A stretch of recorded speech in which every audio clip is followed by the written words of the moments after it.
How's it going? Learning goal number 7, writing equations.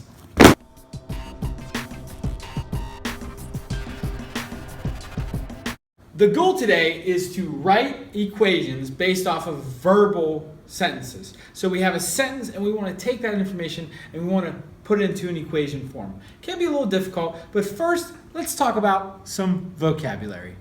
First vocabulary word that should be reviewed, equations or equation singular. It's a mathematical sentence containing two expressions separated by an equal sign. So we got one expression here, another expression here, and they're separated by an equal sign. Okay? Next, we got variables, which are symbols used to represent unknown values. Often, commonly, we use X to represent a variable, but we can use different letters as well.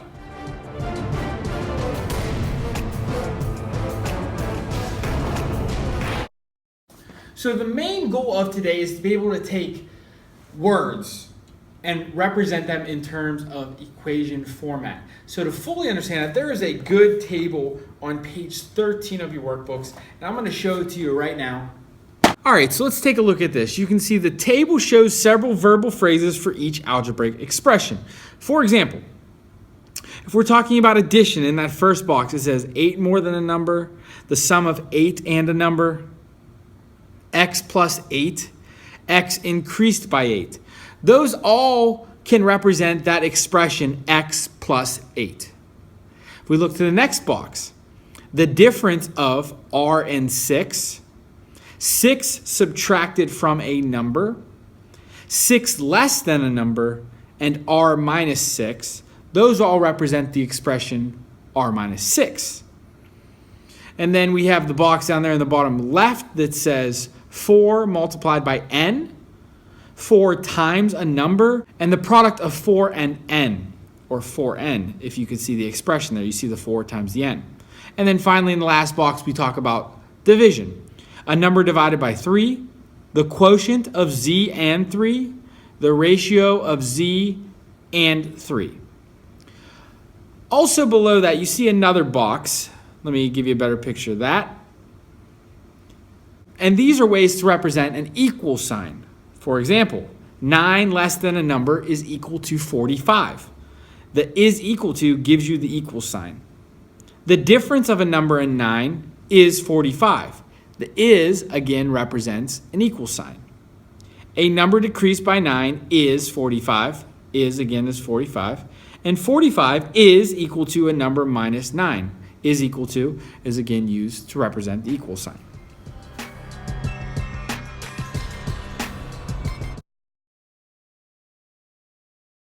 Okay, so a lot of people have trouble representing what the words are trying to say, but a lot of words show up again and again. For example, a sum refers to addition. Difference refers to subtraction. A product refers to multiplication.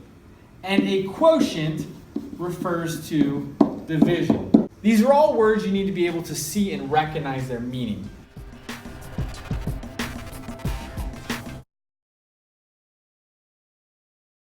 All right, now let's take a look at an example.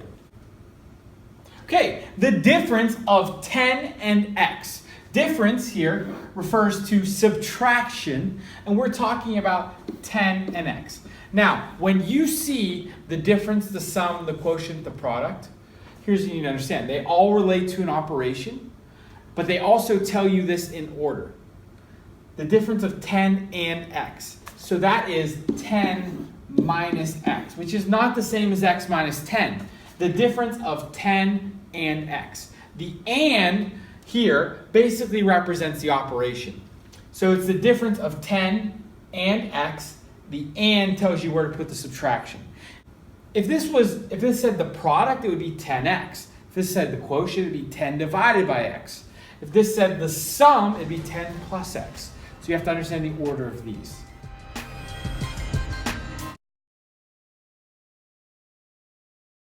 Now the next thing we're going to do is come up with an example where we have to represent an equation. The goal here is to write an equation. So let's take note of what is being said, and we're going to figure out what our variable is going to be defined as. What's our variable going to represent? Something we don't know. and then we're going to write an equation. So at 14 years old, Adam is 3 years younger than his brother Michael.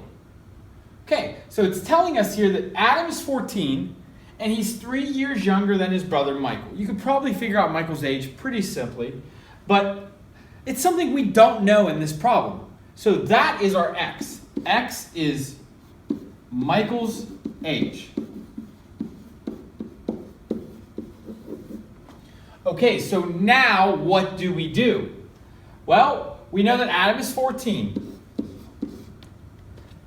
He is 3 years younger than his brother Michael.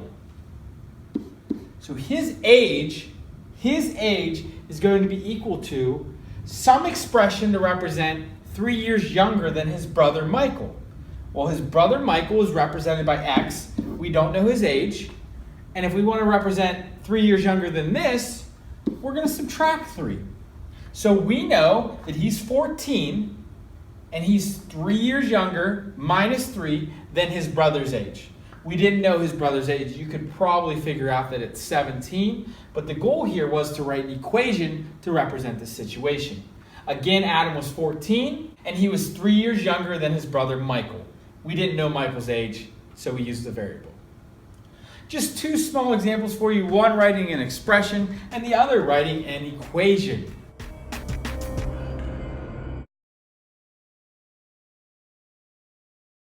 Okay, now with that being said, take a second and try a few of these problems right now.